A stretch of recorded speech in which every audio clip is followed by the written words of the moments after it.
that's just another chart just to give you the rate of overrepresentation. So we can see back in 2000, compared with representation in the general population, you had an overrepresentation rate of just under 10 times. So basically, in other words, Indigenous people are about 10 times more likely to end up in prison than other Australians. Despite all the work that we've done, that, as we can see, has just continued to increase. Up to across Australia, nearly 14 times overrepresentation, as I say, in Western Australia, about 20 times. So what the AIC's done in this space, the AIC's got quite a long history of research into Indigenous justice and Indigenous issues, and that history dates back to before the Royal Commission, and Adam mentioned the deaths in custody monitoring that we've been doing. We've been doing that since 1992, and I think the data for it actually goes back to about 86, I think. We've been producing this regular monitoring reports since that time, and not surprisingly, given there's kind of rates and so on that I referred to a minute ago, Indigenous issues tend to be a component of many AIC research studies, even where they're not specifically focusing in this area, just because of the extent of involvement. Some of what the AIC's done recently, I'll run through. Some research around diversion from the justice system, reintegration of Indigenous prisoners and some of the issues there and the barriers, and then I'll cover a bit of recidivism as well, and I'll cover off a little bit more detail what we've done about these. I've looked at risk factors for violent victimisation and for offending as well as kind of separate exercises. We did a review of basically what was a pornography education campaign conducted up in the Northern Territory.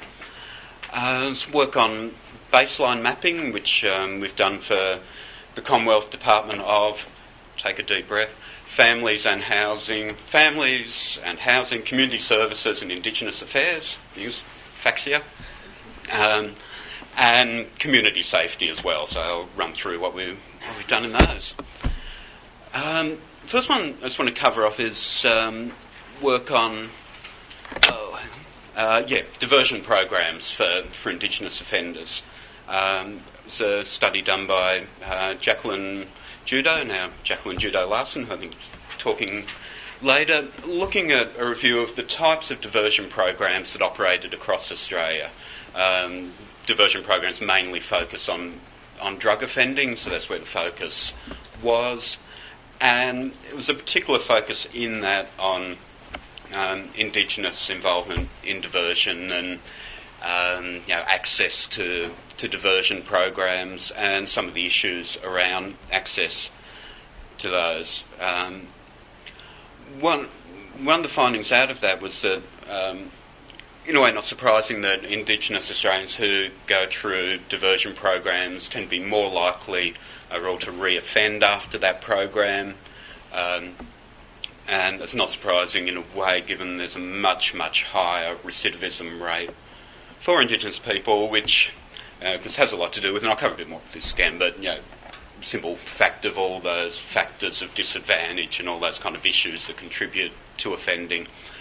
I also found there are a whole range of barriers to access to diversion programs. And we're talking here about kind of police diversion programs, so whether it's kind of cautioning and conferencing, referral off into sort of education, sometimes treatment as an option rather than going through the court system, and through to a couple of levels of court diversion, from intermediate court diversion to dedicated drug courts, which aim to basically divert people away from imprisonment by giving them other options to be involved in treatment and education. And if people are able to be successful with those, they're able to avoid being in prison. So part of the role of these diversion programs, of course, has been as a direct response to trying to reduce overrepresentation in prison. But the work did find there was a whole range of barriers to access. And just covering off those briefly, most diversion programs require the offender to admit guilt.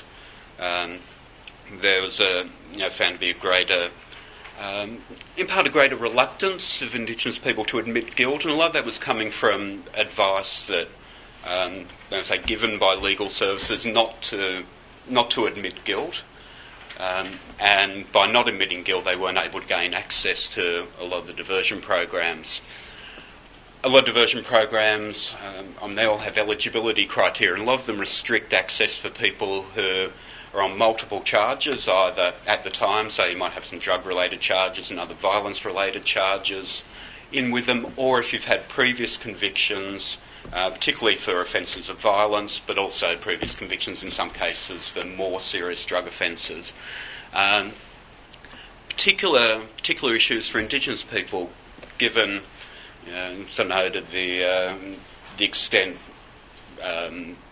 to which Indigenous Australians are charged and involved in offences of violence. In a lot of cases where people have these in their history, they're excluded from diversion programs just because of that. And that covers off kind of offences that were not within scope as well. So if there's any sort of violence mixed in with the drug offending, that tends to kind of exclude people from the programs.